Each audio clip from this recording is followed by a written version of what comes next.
eu não deixo de ser um português que, acima de tudo, não é, sente a sua gente que está à volta e não sou hipócrita ao ponto de dizer que não sofro também desse mal.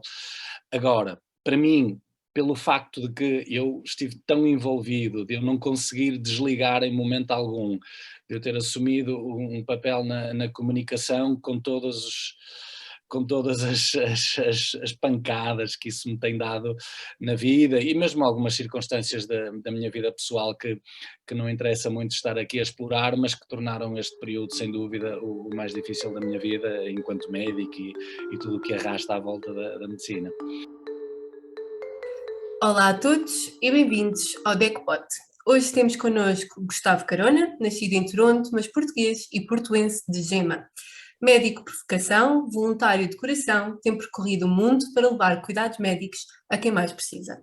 Começou em Moçambique e nada mais o parou, desde o Sudão, Paquistão, Afeganistão, Síria, Iémen, entre outros. Como médico anestesista e intensivista, tem tido um papel fundamental na vida de muitos consumidores, tentando simplificar a linguagem e a comunicação relacionada com a pandemia motivada pelo Covid-19. Olá, bem-vindo. Olá, obrigado. Olá, Gustavo, bem-vindo ao DECPOD. Agradecer desde já o teres aceito este nosso convite. E começava por falar sobre esta luta contra uma doença, contra um vírus desconhecido, mas que é sinónimo não só de um combate médico e científico, mas também contra as notícias sensacionalistas e pouco rigorosas. Tu tens conseguido fazer esse trabalho de uma forma bastante simples e, portanto, agradecer em nome dos consumidores. Obrigado. Mas perguntava-te o que é que te levou a assumir este papel mais interventivo e de maior exposição, com tudo o que de bom e de mau, certamente, essa questão, isso te traz.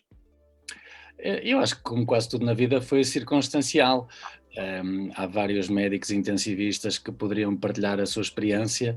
Eu acho que houve alguma curiosidade desde o início de saber qual era a minha percepção, nomeadamente emocional, tendo em conta a comparação que eu tenho com cenários extremamente complicados.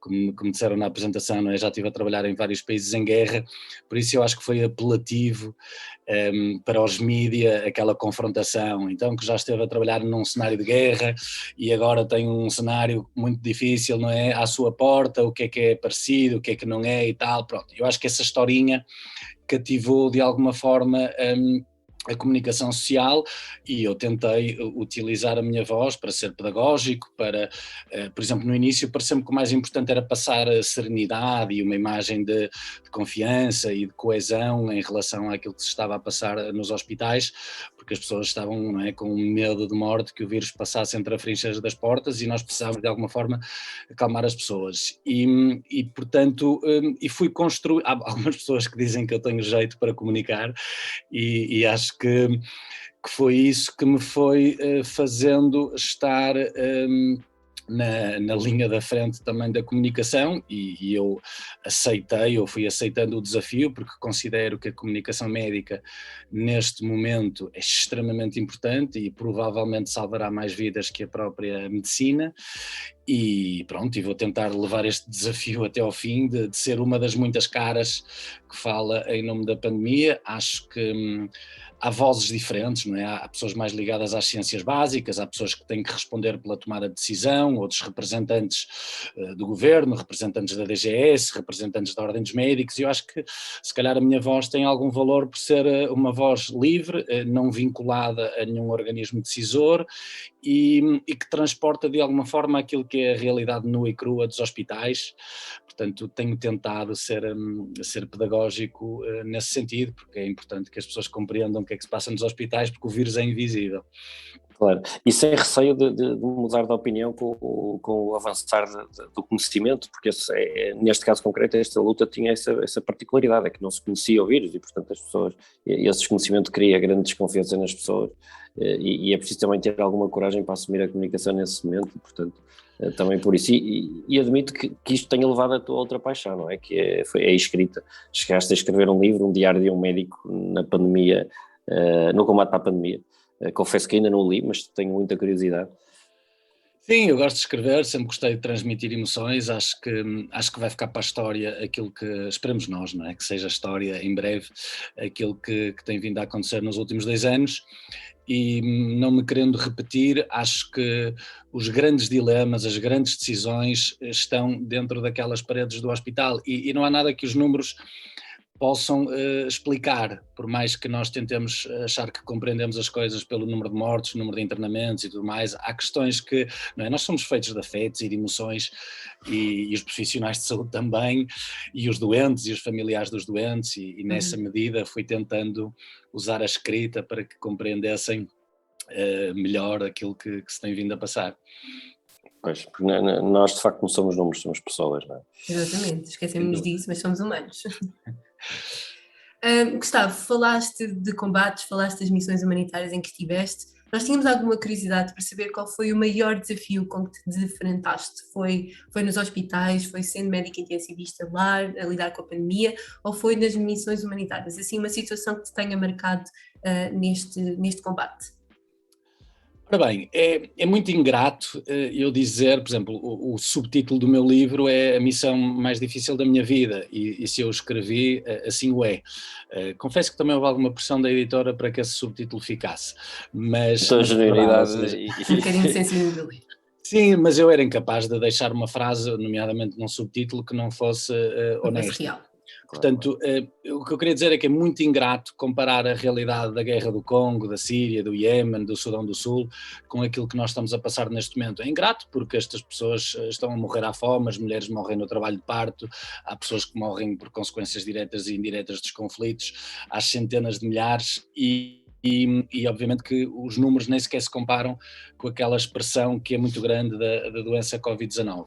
Agora, dito isto, eu, do ponto de vista pessoal, tendo em conta, para já estar mergulhado no problema, quer enquanto médico, quer enquanto filho, quer enquanto irmão, quer enquanto amigo, e depois mais tarde esta questão da comunicação, que por um lado me entusiasma porque eu gosto de desafios e gosto de estar ligado a coisas que me apaixonem, mas por outro lado tem sido extremamente exigente, desgastante.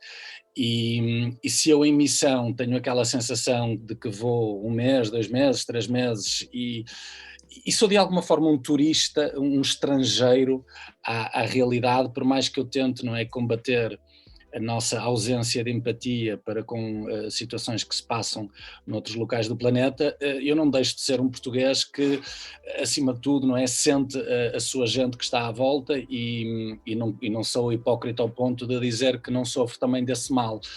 Agora, para mim, pelo facto de que eu estive tão envolvido, de eu não conseguir desligar em momento algum, de eu ter assumido um papel na comunicação com todas as pancadas que isso me tem dado na vida e mesmo algumas circunstâncias da minha vida pessoal que não interessa muito estar aqui a explorar, mas que tornaram este período, sem dúvida, o mais difícil da minha vida enquanto médico e tudo o que arrasta à volta da medicina.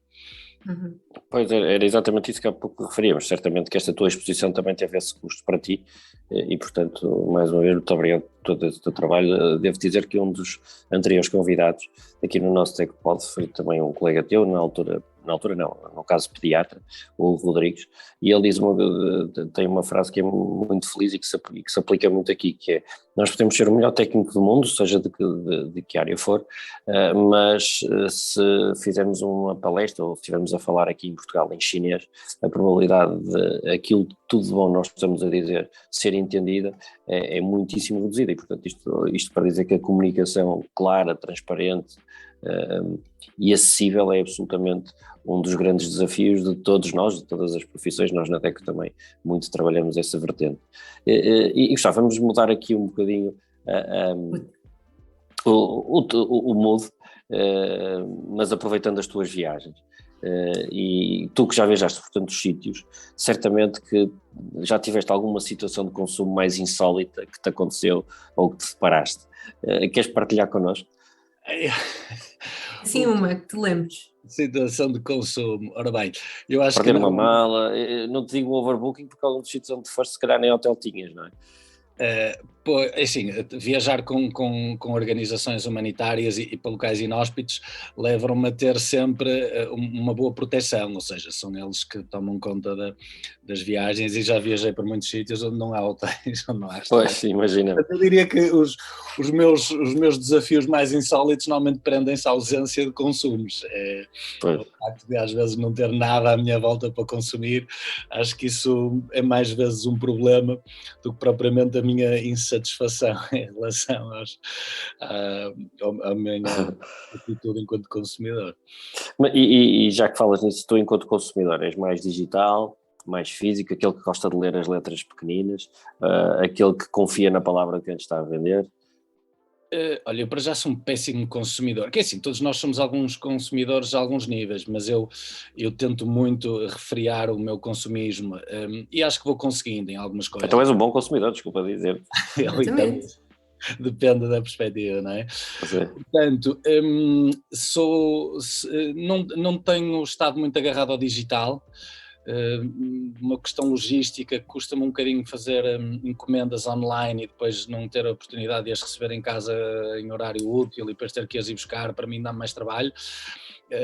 Por isso acabo por ser um consumidor mais clássico, que vai fisicamente ver as coisas e experimentá-las. Sei lá, eu estou a pensar, nunca fui uma pessoa que fizesse grandes reflexões, nem nas minhas escolhas diárias de supermercado, nem na minha roupa e assim, sou muito simples e minimalista e, sei lá, por exemplo, em relação à roupa, é raríssimo comprar roupa, e quando vou, compro assim coisas para não me ter que chatear durante 1 ou 2 anos, porque é um bocadinho difícil para mim essa parte da história da humanidade. Ao que sabe, nós diríamos que és um consumidor consciente, preocupado com a economia circular. Nós diríamos que és um excelente consumidor. Não, mas nós aqui na DEC diríamos. E agora, Gustavo, como te dissemos, temos aqui uma pequena dinâmica que gostaríamos de fazer, que se chama Voicemail do Consumidor, em que pedimos aos nossos seguidores, consumidores, que te colocassem algumas perguntas ou algumas situações que gostariam que desse alguns insights. Estás preparado? Não Então, sei. vamos ver. De certeza que vai estar, de certeza. Voicemail do consumidor, escuta esta mensagem, por favor. A primeira pergunta é do Pedro Nunes, que a fez através do WhatsApp e que diz: Gustavo, consumiste muitos doces nesta quadra festiva? Como médico, o que recomendas para recuperar destes cravings? Ora bem, é assim, eu adoro comer, eu caio muito nas tentações gastronómicas, mas sou mais de sal. Eu perco mais a cabeça com a quantidade de vezes que eu repito o peru do que propriamente depois os doces. Não sou assim muito tentado pelos doces, mas sim, infelizmente ganho sempre uns quilos nesta época, mas mais à custa Quem não? Quem do nunca? Natal do que propriamente dos doces. Tenho a sorte de não gostar muito de bolo rei nem de rabanadas, acho que os doces de Natal não são assim muito, e ainda bem para mim, muito apelativos. Agora, eu não vou dizer segredo nenhum, não é? Nós só precisamos de... A nutrição é das áreas mais complexas, mas ao mesmo tempo mais simples, e eu não quero minimamente minimizar o conhecimento e o trabalho dos nutricionistas, mas nós só precisamos é de gastar mais do que aquilo que consumimos. Portanto, é pôr o coração a bater, seja andar a pé, de bicicleta, qualquer espécie de desporto, e tentar, não é, que aquilo que entra pela boca seja menos do que aquilo que nós consumimos. Em tese é fácil, não é? Exatamente, em tese é muito fácil. E começar o ano novo nesse sentido.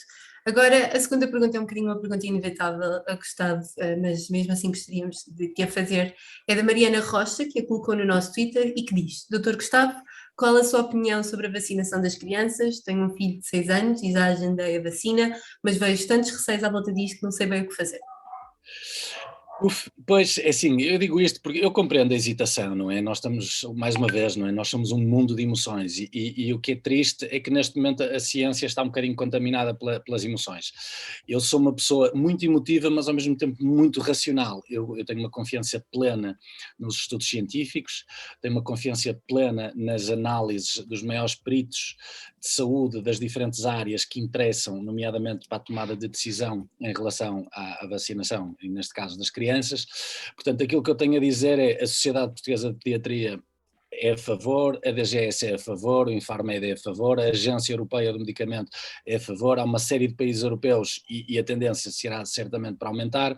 A Associação Americana de Pediatras já está desde agosto a recomendar a vacinação dos 5 aos 11, portanto eu acho que não resta a mínima dúvida de que as recomendações são feitas obviamente sobre uma base sólida de ciência, sendo que, como o André disse no início, nós não conseguimos eliminar o fator incerteza, mas perante a incerteza do vírus e a incerteza da vacina e aquilo que se sabe neste momento, nós sabemos que a doença é raramente grave para as crianças, mas não é zero, enquanto que a vacina é extremamente segura e consegue evitar as formas graves da doença, e acho que também é importante perceber, não é, o conteúdo sociológico em que as crianças se inserem, em que não vivem isoladas, e as crianças não são felizes se não viverem com os pais e com os avós e em comunidade, e portanto acho que a vacina é sem dúvida um plus, um benefício, quer para a saúde, quer para a nossa convivência em sociedade, e compreendo as dúvidas, mas acho que neste momento as recomendações são muito sólidas, e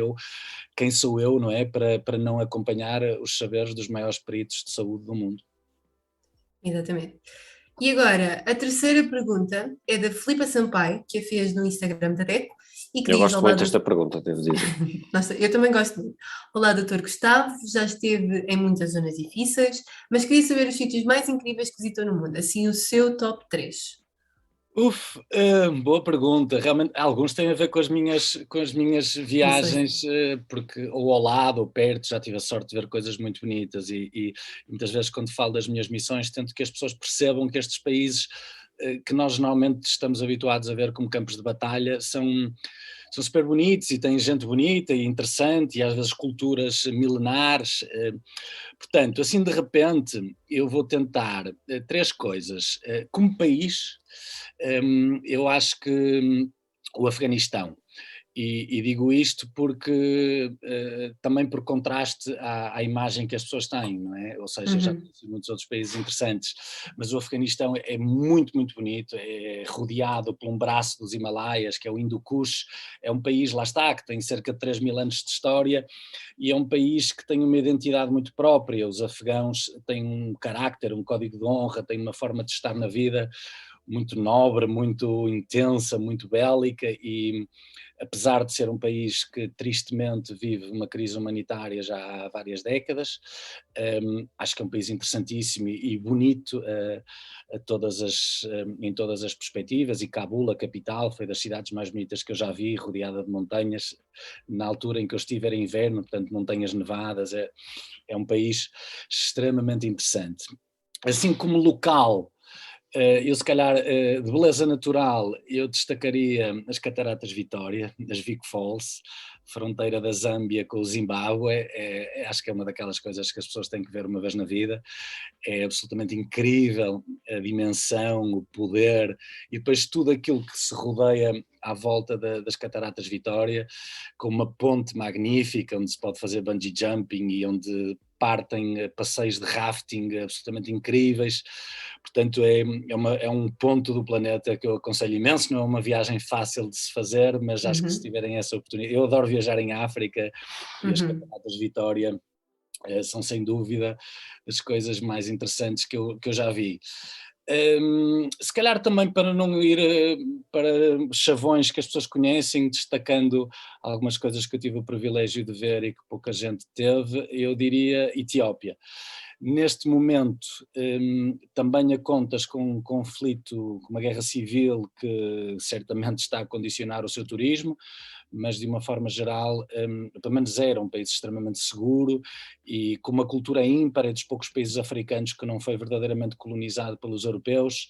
É uma mistura da África negra com a África árabe, é um país onde quase toda a população vive em montanhas, tem a maior cordilheira de montanhas, a mais alta cordilheira de montanhas africana, excetuando o Monte Kilimanjaro e o Monte Quênia, que são vulcões. As Simien Mountains na Etiópia são as maiores montanhas em termos de cordilheira africana, e é absolutamente incrível a história e a beleza natural da Etiópia. É um país único e que eu aconselho imenso, e espero que rapidamente eles encontrem uma paz mais duradoura e que volte a ser fácil viajar por toda a Etiópia, que neste momento há algumas zonas que não são aconselháveis. Oh, Gustavo, só pela forma como tu descreveste cada um destes locais dá uma vontade de ir já. Dá assim uma vontade, com cuidado, certamente, mas dá uma vontade de colocar na lista dos locais a visitar dos must Eu acho travel. que tinha jeito para guia de viagens, isso confesso também. Tem mais uma vocação, se calhar. Olha, Gustavo, está a correr super bem, mas de facto o tempo é nosso inimigo.